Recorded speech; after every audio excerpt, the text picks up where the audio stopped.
Alright guys, so we are looking at a carrier furnace. It's a 2-stage, it's about 12 years old.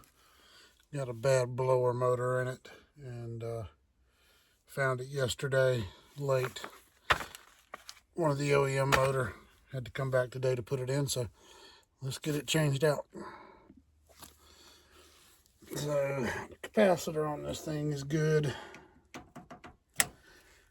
It's a 25, it's a 3/4 horsepower motor. And we are looking at a 25 microfarad capacitor on this thing. Oh, we've got to get all this apart. Screw it. I'm going to use the drill. Try to speed this process up a little bit and get this thing out. The recording may be a little intermittent because I'm using my phone, not the GoPro. So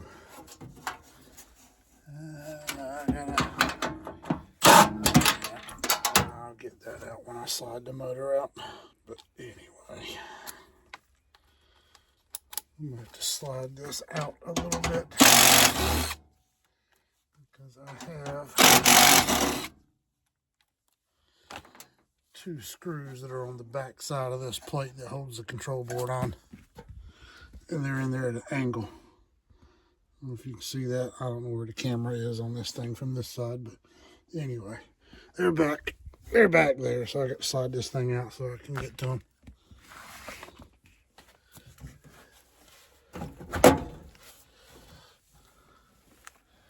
Or is that even the way this thing comes out? Oh boy. Yeah.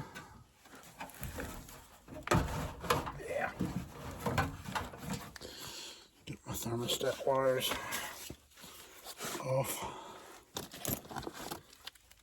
Said he had a burning smell yesterday when he called in, and we told him, well, go ahead and turn the thermostat off. It could be a capacitor, it could be a motor. We didn't want to burn the motor up or cause any further damage to anything anyway. But he had his Ecobee thermostat set up for circulation. So I figure it was still trying to run 15 minutes out of every hour. So when I got here, that thing was slam hot. You could not even touch it for half a second. It was so hot. So it's been off since last night. So when I got here, I was actually, because the windings were open on it yesterday, it was so hot, the thermal protection and it was open. So when I got here, I was pretty sure the motor was bad, but I couldn't test it. At 5 o'clock, I wasn't going to sit here and wait for the thing to cool down. So I turned the power off to the unit. And what you saw in the beginning was me trying to run it for the first time. And didn't turn out all that good. She's locked slam up. It spins free, but the motor's pretty much fried. So get our speeds unplugged. And let me get a shot of that. So I make sure I plug the wires back up to the same place. Right there.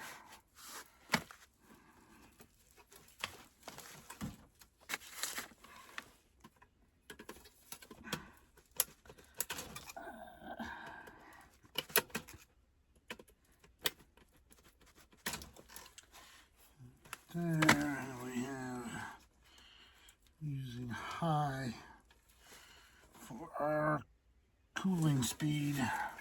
The black wire right there, if you can see that. And we're using blue for our heating speed.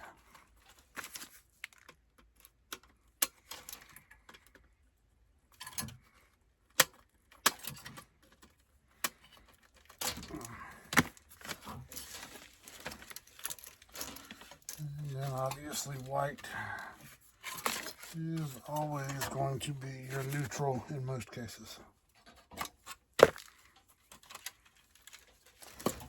don't know if I want to do this under here.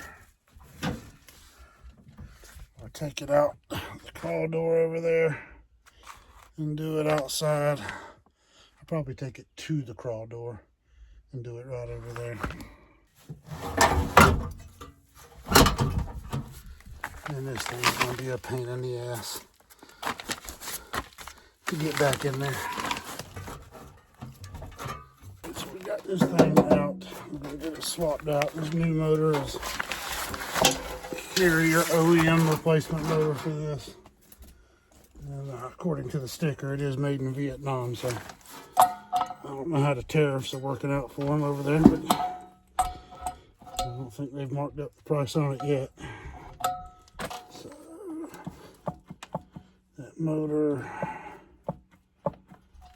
there's not much of a shaft to get hold of right there to try to break it free. So hopefully when I get it upside down, I can come back over here and bump on that and get the weight, because that's a heavy motor. Get the weight of that motor to kind of just pop it right on out. It doesn't look like it's rusted, but anyway, we'll find out the hard way, I guess.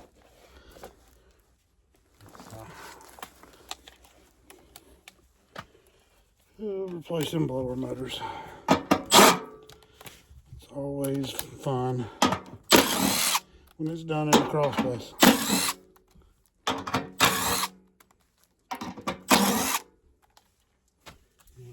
Got the bolts out. Let's see if I can get it to pull out.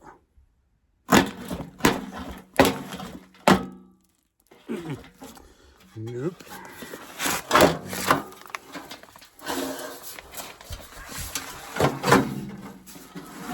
Let's see if I can get it to bump out. I'll set the housing on the side of the other motor and let that one hang. Bump that shaft. See if it'll break free.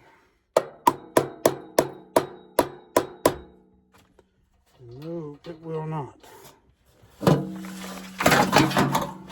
So let me try something real quick. You got it.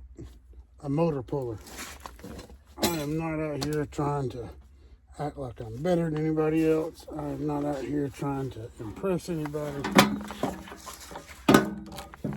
I will use whatever I need to use to get something done. And if you don't like it, have fun. Anyway.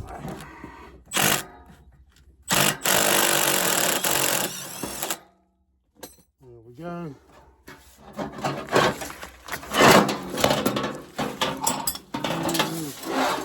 The motor's out. All right, so there we go. I know I've made some cracks in the past about people using motor pullers. I don't use one 90% of the time, but that shaft was flush with that hub and it was rust locked.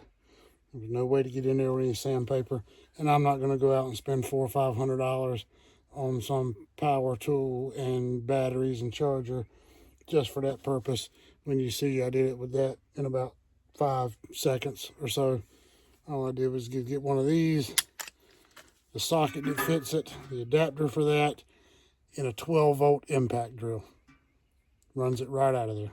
That's really all it takes. A lot of times I don't use it, but in situations like that, it's just quick. I'm not going to sit here and fight with it, or just go out and start getting a bunch of silly mess out of the truck when that's really all I need. So it is what it is. Turn the channel. Anyway, let's get this motor back together and get it back in the unit and get it turned on.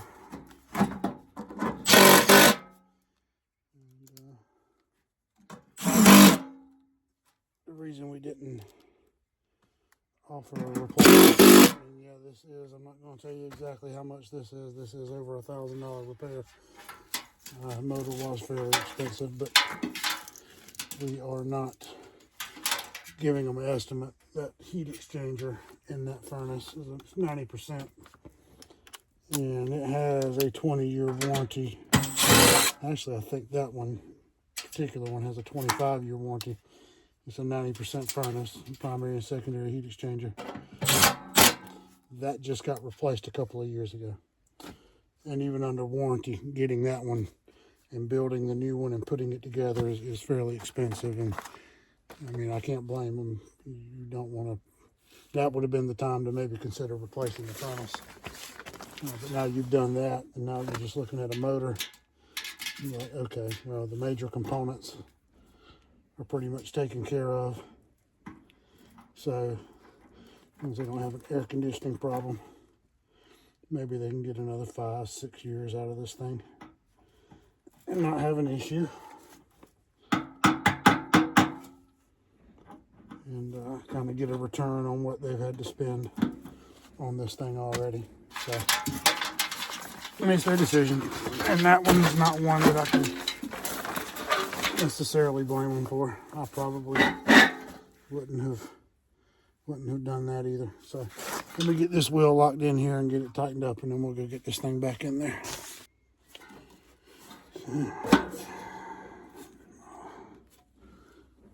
Hold that, get the shaft spun around.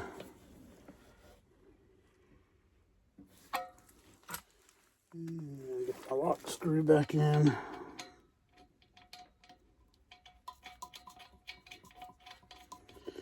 The wheel somewhat centered. It's about the same place it was a while ago.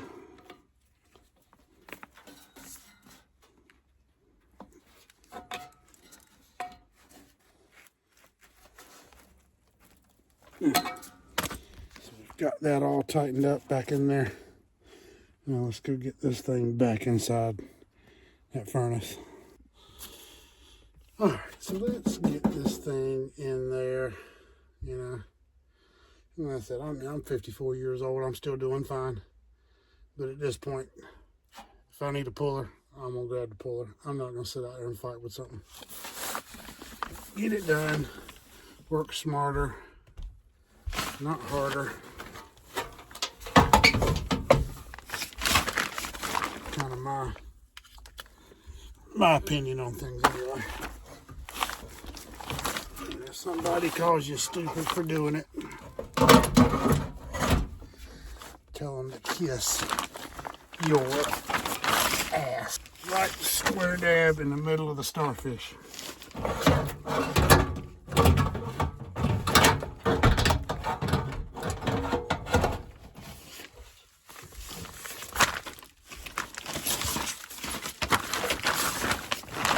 At least that's my take on it anyway.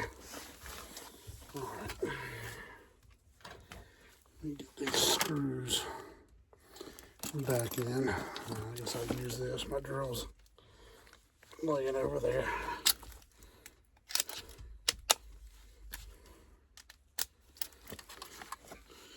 Get the board, the transformer mounted back. Get it locked into place. Turn it on. Make sure it works. And the most important part, making sure it works. The second one, collecting your payment. Don't be out here doing anything for free. You want to run into situations where, you know, they're just, some people are struggling out there. It is what it is. Help them out, maybe payments, things like that, or give them a little bit of reduced prices. Nothing wrong with that. And every once in a while you do that free repair. I did one yesterday, but the guy was buying a new system for us. So I didn't charge him for the repair I did on his upstairs. We were getting ready to replace his downstairs unit. But, you know, it's case by case. But don't be greedy and don't be stingy out here. You know, if you're in a position where you can do something for somebody and not really be hurt by it, you know, things like that come back to you. good deeds return tenfold. So remember stuff like that. All right, let's get these screws in, and then I can plug her up and get her started. All right, so everything's back in, wired up. So let's see if it works.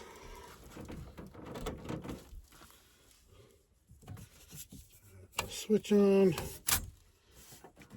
and the door switch on, energize G.